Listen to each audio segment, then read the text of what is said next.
is it? What is it? Is it come here? Is it Sammy time? I walk by here pretty much every day, and I don't know why it bugs me, but this little section of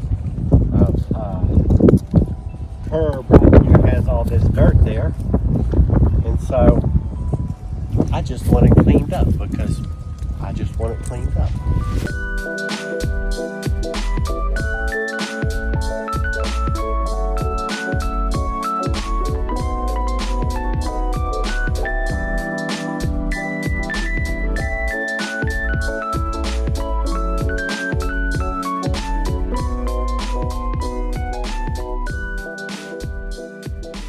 Good old Sam, he's been with us since he was a puppy. He's a mutt dog, and during COVID in spring, our other dogs, Dana and Bren, were sitting out on the patio watching the sunset, and dogs are doing what dogs do. They heard something in the front and they just go scampering around the side, bark at what's somebody walking around.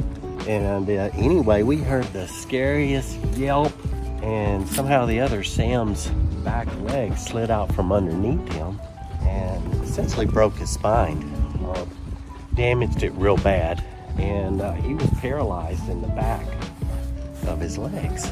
We ran him to the emergency room that night, and it wasn't a good prognosis. And he had some feelings between his toes, and he says, if you guys hurry up and get here, we could probably put him back together again. So on a Friday night, about 5 o'clock, we left Shreveport to go to Texarkana, and that doctor, that veterinarian, did surgery on him. Slowly but steadily, this little boy started to walk again. It took him probably about 3 or 4 or 5 months before he walks essentially how you see him walking right now. Good boy.